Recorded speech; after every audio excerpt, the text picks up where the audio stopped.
Hola, hoy queremos invitarles a pensar como individuos que somos en cómo pensamos, cómo creamos, hacemos las cosas y como resultado innovamos.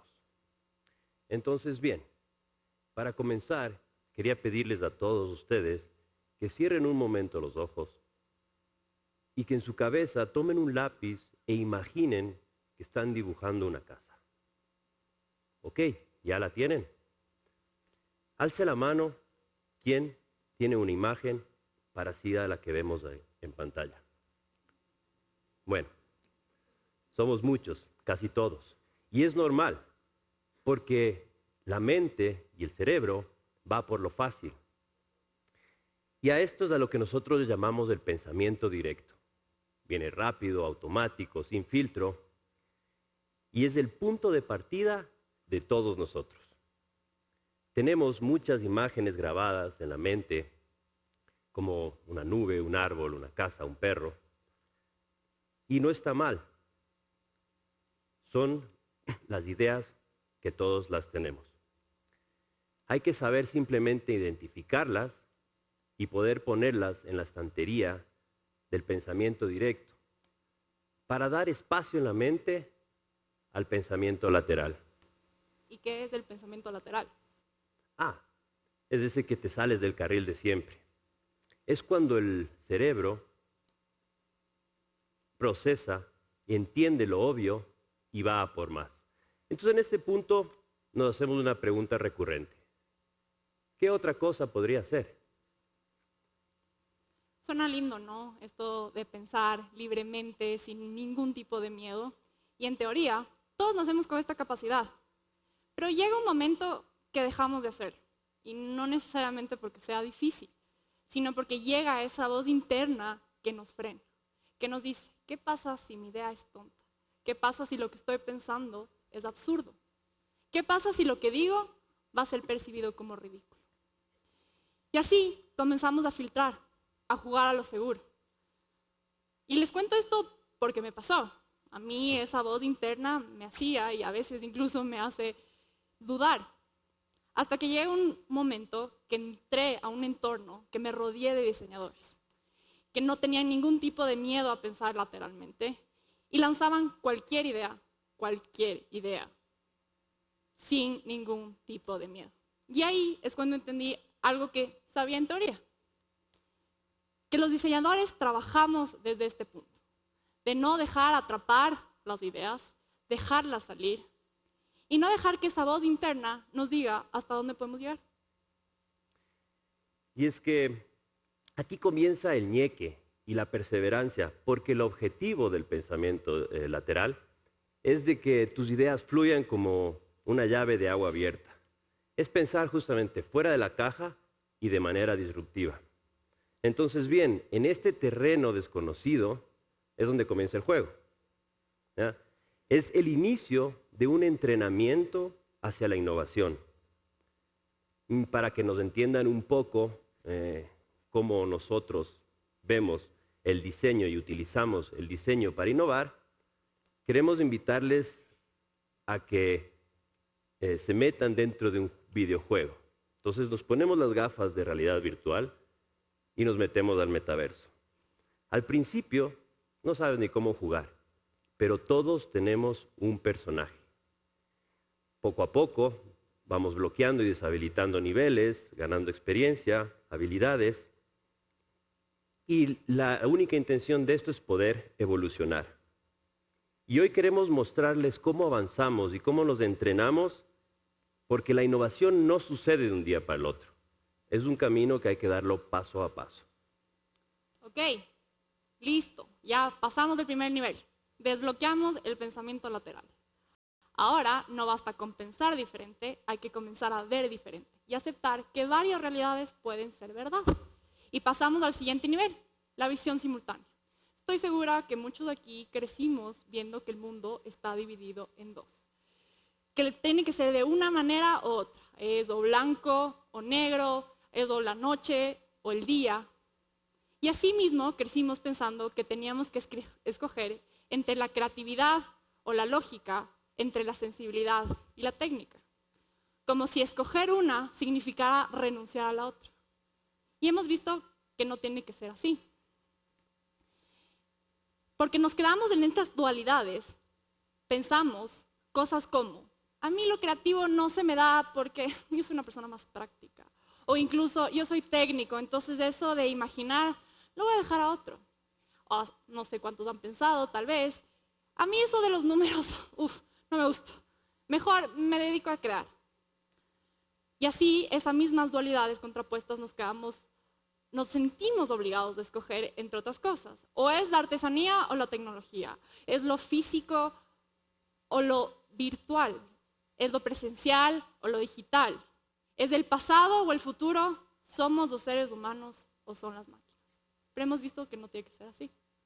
Correcto. Es que estas realidades pueden existir juntas y complementarse. Existe un gradiente enorme entre una y otra. Y es un poco lo que nos ha pasado a nosotros. Cuando comenzamos a imprimir con impresoras 3D en arcilla, nos convertimos en artesanos. O por ejemplo, cuando utilizamos Grasshopper, que es un software de programación gráfica, nos dimos cuenta que no era necesario aprender programación, sino más bien lo contrario, volver a la geometría. Es que buscamos establecer un puente entre el pasado y el futuro para preservar el legado cultural en esta época digital. Porque no se trata de integrar, no se trata de elegir, se trata de integrar. Y así volvemos a nuestro juego. Ok, ahora nuestro personaje puede imaginar y ver diferente. Es hora de que construya con sus propias manos. Tiene que hacerlo por sí mismo. Y en este nivel se comienza a solidificar nuestro personaje. Ya evolucionó, podemos llamarle maker. Porque la innovación no solo nace de una gran idea, nace de hacer, de pensar con las manos, de pasar de la idea a la práctica, del dicho al hecho. Porque es más, hay veces que uno no puede pensar bien hasta que está haciendo. Ahora, sí hay que decir, en este punto del juego es donde muchos nos podemos trabar. Porque el hacer da miedo.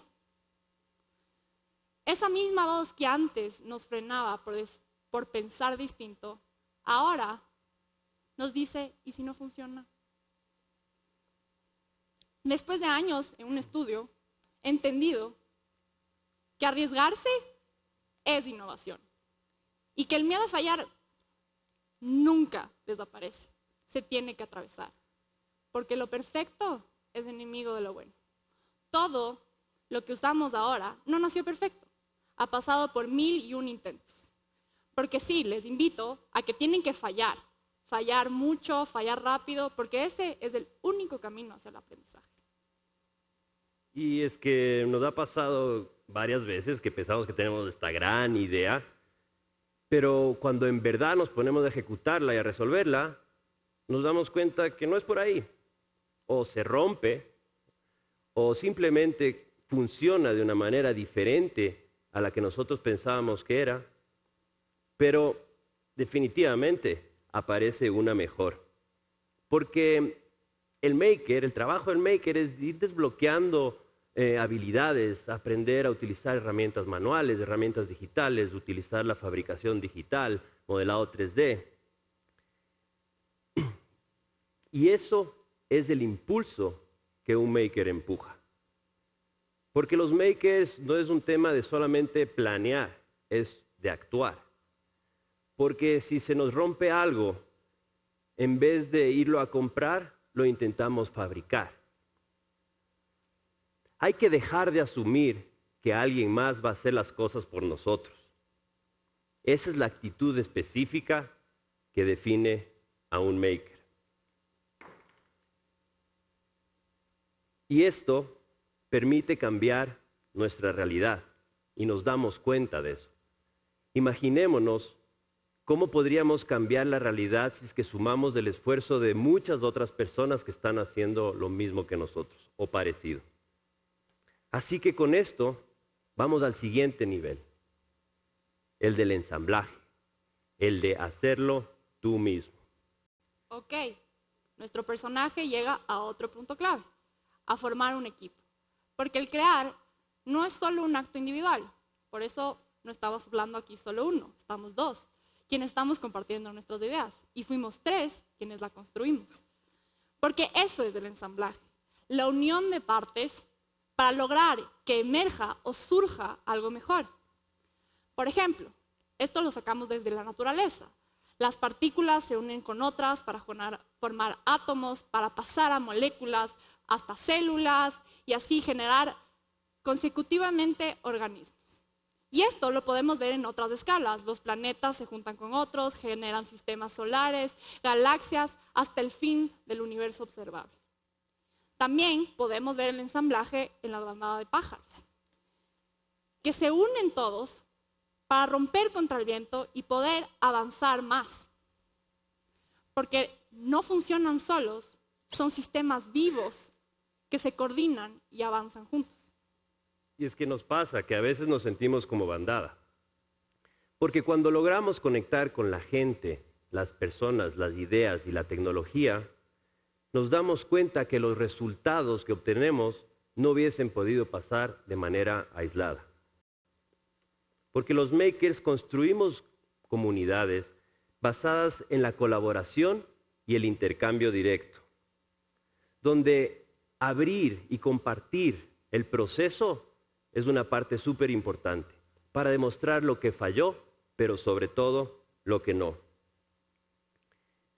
Y mientras más personas se sumen a todo esto, yo creo, ¿y tú crees?, que más lejos vamos a llegar. Pero aquí la clave está de que no solamente hace falta voluntad, necesitamos una comunicación real. Y para eso nosotros utilizamos la tecnología. Porque la tecnología no la vemos como una sola herramienta más, sino que ahora la vemos como una extensión de nosotros mismos. Entonces, cuando compartimos información, cuando coordinamos entre todos y cuando resolvemos los problemas, es cuando podemos pensar en un futuro mejor. Y ahí es donde nace la inteligencia colectiva, donde cada uno aporta su granito de arena, sus ideas y su forma de mirar el mundo. Listo, llegamos a nuestro último nivel, la paradoja. Después de lograr esta cadena de ensamblajes, nos damos cuenta que estamos viviendo algo que parecía imposible. Una paradoja rompe esa forma que vemos al mundo y desafía lo que creemos posible o incluso real. Es cuando, por ejemplo, pensemos en el celular. Imagínense, hace 40 años, pensar tener esta herramienta que lo hace todo, toma fotos, es calculadora, y que entre en tu bolsillo. Parece imposible. O en la realidad virtual, eso de estar en otro lugar sin moverte o tener incluso una computadora en la cabeza, parecía algo que veíamos en las películas. Pero ahora son parte de nuestra cotidianidad. Porque eso es una paradoja. Son nuevas realidades que cambian el juego. Y es que durante estos últimos 10 años de Pata de Gallo en Automater, hemos hecho cosas que parecían imposibles. Las hemos hecho gracias a este entrenamiento y a las herramientas desbloqueadas, a veces solos, pero la mayoría de ellos en conjunto. Y pues bien, esa es la paradoja que hoy día vivimos, porque hemos logrado replicar un ídolo de la cultura Valdivia de 4.000 años sin ni siquiera tocarlo. Gracias a una fresadora hemos sido capaces de sentir las dunas de Marte sin ni siquiera haber salido todavía de la Tierra. Nos juntamos con otros para hacer muebles de madera de una carpintería que salva el bosque y salvaguarda la biodiversidad. Con un grupo de científicos estamos actualmente reforestando corales en las Islas Galápagos y todavía no hemos buceado. Entre muchos emprendedores nos juntamos y logramos establecer un ecosistema de emprendimientos llamado La Tejedora. Y junto a la comunidad logramos peatonalizar un centro histórico que no tiene veredas. Y todo esto nos da una enseñanza clave, que el mundo es más complejo de lo que parece, pero que también es más flexible de lo que creíamos. Ahora, ¿por qué les vinimos a presentar esto como un juego? Porque el jugar es el motor de la innovación. Porque abre la creatividad y cuando se enfoca se vuelve en acción concreta. Por eso les queremos invitar a recorrer este mismo camino, que no siempre es perfecto. Puede ser difícil, pero al mismo tiempo divertido. Primero comenzamos pensando diferente, dejándonos pensar libremente, para después comenzar a ver que más de una realidad puede ser posible sin encajonarnos en etiquetas, para así pasar a la acción, a construir con nuestras manos, para eventualmente construir en conjunto. Porque como diseñadores sabemos que cualquier idea se puede tangibilizar donde estemos y que con lo que tengamos. Por eso, les invitamos a tomar ese pensamiento de diseñador y esa actitud de maker. Porque finalmente, lo nuevo deja de asustar, lo imposible deja de ser ficción. Porque los que en verdad innovan no solo están pensando en nuevos futuros, estamos construyendo versiones alternas del presente. Muchas gracias. Gracias.